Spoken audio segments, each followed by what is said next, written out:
ദക്ഷിണേന്ത്യയിൽ തന്നെ മഹാമണ്ഡലേശ്വർ പദവി ആദ്യമായിട്ട് കിട്ടിയ ഒരു സന്യാസിനി, അഘോരി സന്യാസിനിയായിട്ടുള്ള അമ്മ നമ്മുടെ 12 അഖാഡകളിൽ രണ്ടാമത്തെ അഖാഡയായ ജുന അഖാഡയിൽ നിന്നാണ് അമ്മയ്ക്ക് ഇത് കിട്ടുന്നത്.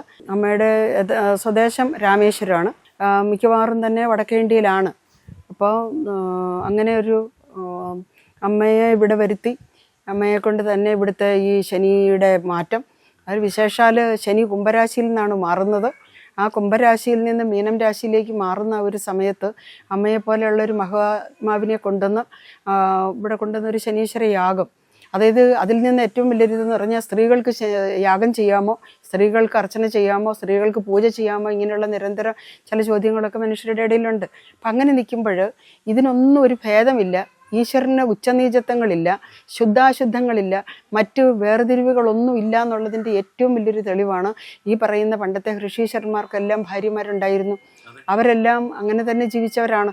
ഈശ്വരനെ സംബന്ധിച്ചിടത്തോളം ശുദ്ധാശുദ്ധങ്ങളോ മലോമാലിന്യങ്ങളോ അല്ലെങ്കിൽ വേർതിരിവോ ചേരിതിരിവോ വർണ്ണവർഗ വിവേചനമോ ഇതൊന്നുമില്ല. പക്ഷെ ഇതെല്ലാം മനുഷ്യൻ തന്നെ സൃഷ്ടിച്ചതാണ്. ഈശ്വരനുമായിട്ടുള്ളൊരു ഡയറക്റ്റ് ബന്ധത്തിൽ പോകുന്ന ഒരാളായതുകൊണ്ട് എൻ്റെ ഉള്ളിൽ എനിക്ക് ഈ ഘട്ടങ്ങളിലായിട്ട് നമ്മളിൽ വന്നു ചേരുന്ന ഒരു ഈശ്വര ഗുരുത്വം അനുസരിച്ച് നമുക്ക് കിട്ടുന്ന വെളിപാടല്ലെന്നുണ്ടെങ്കിൽ ജ്ഞാനം എന്ന് പറയുന്ന കണ്ടന്റാണ് ഞാൻ ഉപയോഗിക്കുന്നത്.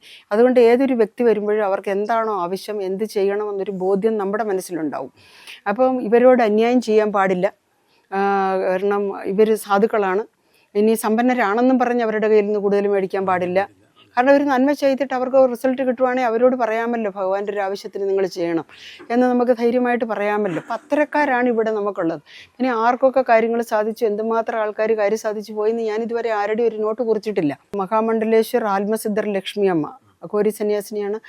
അമ്മയും ഞാനുമായിട്ടൊക്കെ ഇരിക്കുമ്പോൾ അമ്മയ്ക്ക് ഒത്തിരി പ്രത്യക്ഷമായിട്ടുള്ള അനുഗ്രഹങ്ങളുള്ള, സാക്ഷാൽ അവരൊക്കെ അവധൂതരുടെ ഒരു സ്റ്റേജിൽപ്പെട്ടവരാണ്, അവധൂതരാണ്. അവർക്കൊന്നും പറഞ്ഞു കഴിഞ്ഞാൽ നമുക്ക് സിദ്ധന്മാർക്ക് അസാധ്യമായിട്ടൊന്നുമില്ല. ഒന്നിനോടും പ്രത്യേകിച്ച് ഒരു ബന്ധവും മമതയും ഇല്ലാത്ത ആൾക്കാരാണ്. അപ്പോൾ അത്തരത്തിലുള്ളൊരു അമ്മയാണ് വരുന്നത്. അപ്പോൾ ഇവിടെ അമ്മയെപ്പോലെ ഒരാളെ ക്ഷണിക്കുന്നതിനും അവരിവിടെ വന്ന് ഇതിന് ഉള്ള ഒരു അനുഗ്രഹം നമുക്ക് കിട്ടിയതെന്ന് പറയുന്നൊരു മഹാഭാഗ്യമാണ്.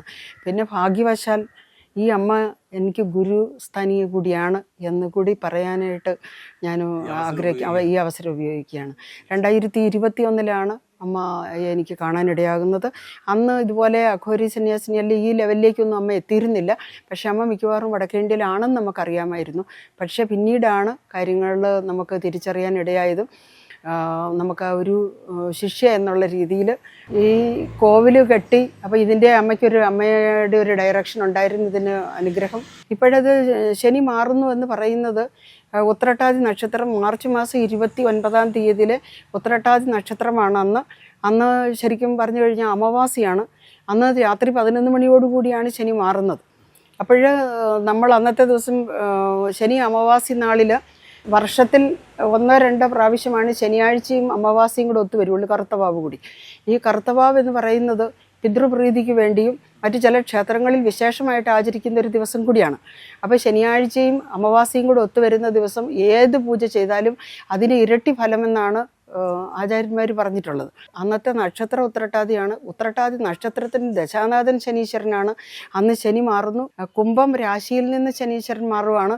ഇതെല്ലാം വെച്ച് നോക്കുമ്പോൾ ഏറ്റവും ഉത്തമമായ ഒരു സമയം ഈ സമയത്ത് ശനീശ്വരന് ഇഷ്ടമായിട്ടുള്ള ദ്രവ്യങ്ങൾ കൊണ്ട് നമ്മൾ ഹോമം നടത്തുകയും ആ ഹോമപൂജാദികളിൽ ഭക്തജനങ്ങൾ കൂടി പങ്കെടുത്താൽ, കാരണം ശനി ദുരിതപ്പെടുത്തിയവരുടെ ദുരിതശാന്തി.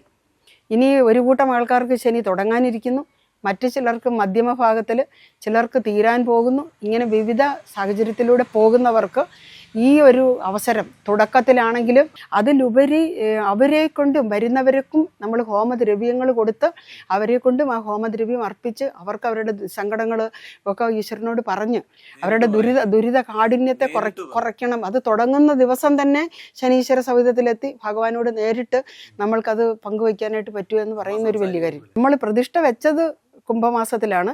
ആ കുംഭം രാശിയിൽ തന്നെ ഭഗവാൻ നമ്മുടെ വീട്ടിൽ നിന്ന്, അപ്പോൾ ഭഗവാനെ ഏറ്റവും സന്തോഷത്തോടു കൂടി എന്തുമാത്രം ഇതോടുകൂടി അതിൻ്റെ എല്ലാ സൗഭാഗ്യങ്ങളും ഭക്തജനങ്ങൾക്ക് ഉണ്ടാവണമെന്ന് കരുതിയിട്ടുള്ളൊരു തീക്ഷ്ണമായിട്ടുള്ളൊരു ആഗ്രഹം മനസ്സിലുണ്ടായിട്ട് ഞങ്ങൾ ഏതാനും ചില ഭക്തജനങ്ങളോടുകൂടി ചേർന്നിട്ടാണ് അമ്മയെ ക്ഷണിച്ചിരിക്കുന്നത്. പിന്നെ ഒരു തവണയെങ്കിലും അറിഞ്ഞാണേലും അറിയാതെയാണേലും ഈ മണ്ണിൽ പാദം ചവിട്ടുന്നവർക്ക് അവർക്ക് എന്താണെങ്കിലും ശനിദോഷത്തിൽ നിന്നൊരു മുക്തി ഉണ്ടാകും, ഇല്ലെങ്കിൽ ശമനമുണ്ടാവും. കാര്യം കർമ്മം നമ്മൾ അനുഭവിച്ച് തന്നെ ആകണം, പക്ഷേ കാഠിന്യത്തെ കുറയ്ക്കാൻ പറ്റും.